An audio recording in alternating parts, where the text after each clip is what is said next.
Mohanavani Telugu podcast వింటున్న శ్రోతలందరికీ హృదయపూర్వక ధన్యవాదాలు. ముందుగా అందరికీ భోగి శుభాకాంక్షలు. ఈ ఎపిసోడ్లో మనం భోగి యొక్క విశేషాలు ఏమిటో ఒకసారి తెలుసుకుందాం. భోగి మంటలు ఎందుకు వేస్తారు? దీనికి ప్రధాన కారణం ఏంటంటే పాతదాన్ని వదిలి కొత్త దాన్ని ఆహ్వానించడం. అంటే పాత పనికిరాని వస్తువులు, పాత చెక్కలు, పాత గడ్డి, పనికిరాని వస్త్రాలు ఇవన్నీ మంటల్లో వేయడం ద్వారా పాత బాధలు, అలవాట్లు, దుఃఖాలు విడిచిపెట్టాం అనే భావన కలుగుతుంది. ఆధ్యాత్మిక విశేషం ఏమిటంటే భోగి రోజు సూర్యుడు మకర రాశిలో ప్రవేశించే ముందు రోజు. చలికాలం ముగిసి ఉష్ణకాలం ప్రారంభం. మంట అనేది మన అజ్ఞానం నాశనం చేస్తుంది, వెలుగనేది జ్ఞానానికి ఆరంభం. మొత్తానికి భోగి మంట అంటే మనకి ఆత్మశుద్ధి అనేది కలుగుతుంది. ప్రకృతి మరియు ఆరోగ్యపరమైన కారణం.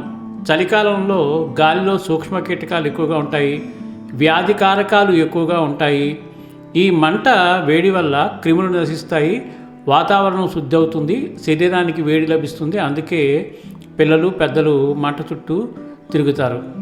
సామాజిక విశేషం ఏమిటంటే ఉదయం అందరూ కలిసి కుటుంబము మరియు గ్రామం, అందులో పెద్దలు చిన్నలు అందరూ ఒకచోట చేరి ఐకమత్యంగా అనుబంధంగా ఉంటారు. దీనివల్ల ఏంటంటే అనుబంధం అనేది పెరుగుతుంది. శాస్త్రీయ కోణం సులభంగా మనం ఎలా అర్థం చేసుకోవచ్చు అంటే మంట వేడి అనేది శరీర రోగ నిరోధక శక్తిని పెంచుతుంది. పాత వస్తువులు బ్యాక్టీరియా నాశనం అవుతాయి, వెలుగు మానసిక ఉత్సాహాన్ని కలిగిస్తుంది. భోగి మంట చుట్టూ చేసే సంప్రదాయాలు. మంటకు నమస్కారం చేయాలి, గంగిరెద్దు ఆశీర్వాదం తీసుకోవాలి, హరిదాసుల పాటలు వినాలి, పిల్లలకు భోగి పళ్ళు పోయాలి.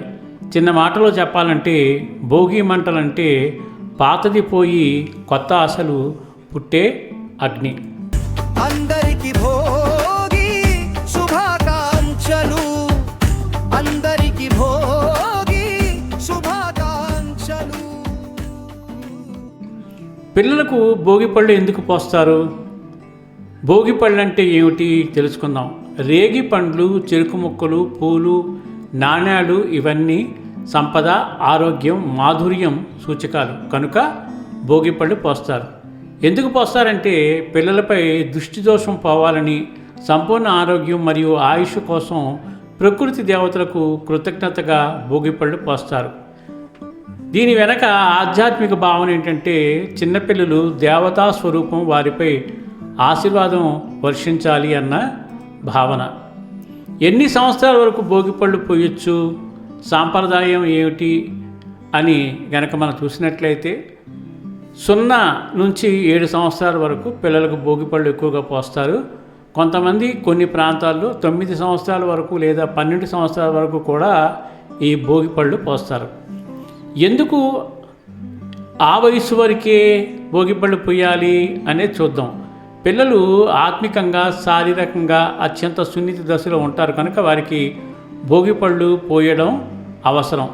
7 నుండి 12 ఏళ్ల తర్వాత పిల్లలు బలపడతారు, ప్రత్యేక రక్షణ అవసరం తక్కువ కాబట్టి భోగిపళ్ళు తక్కువగా పోస్తారు. ఇది శాస్త్రం కాదు, సాంప్రదాయ నమ్మకం. అందరికీ భోగి శుభాకాంక్షలు, అందరికీ భోగి శుభాకాంక్షలు. నెక్స్ట్ ఇంకొక విశేషం ఏమిటంటే ఈ సంక్రాంతికి మనం ఇంటి ముందు గొబ్బెమ్మలు పెడతాం కదా. ఈ గొబ్బెమ్మలు ఎందుకు పెడతారు అనేది ఇక్కడ మనం తెలుసుకుందాం. ఈ గొబ్బెమ్మలు పెట్టడం వెనుక ఆధ్యాత్మికం, ప్రకృతి, సాంప్రదాయం అన్నీ కలిసి అర్థం ఉంది. భూమాతకు కృతజ్ఞత. సంక్రాంతి పండుగ. పంటలు పండినందుకు భూమాతకు కృతజ్ఞతగా ఇంటి ముందు గొబ్బెమ్మలు పెడతారు. గొబ్బెమ్మలు భూమిపై పెట్టడం అంటే నీ వల్లే మా జీవనం అని భూమిని నమస్కరించడం అని అర్థం. గోమాత పూజ.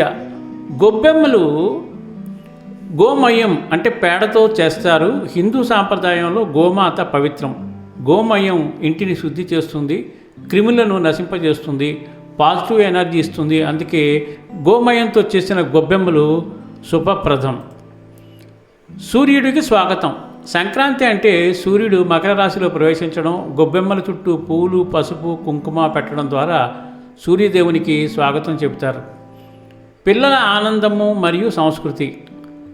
గొబ్బెమ్మలు చేయడం, పూలు పెట్టడం, పాటలు పాడడం ఇవి వాళ్ళల్లో సంస్కృతి మీద ప్రేమ, సమూహ జీవనం, ఆనందం అన్నీ నేర్పిస్తాయి.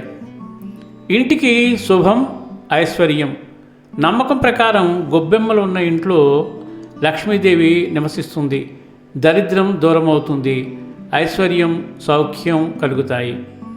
చివరిగా సారాంశం ఏంటంటే, సంక్రాంతికి ఇంటి ముందు గొబ్బెమ్మలు పెట్టడం అంటే భూమికి కృతజ్ఞత, గోమాతకు పూజ, సూర్యుడికి స్వాగతం, ఇంటికి శుభం మరియు ఐశ్వర్యం.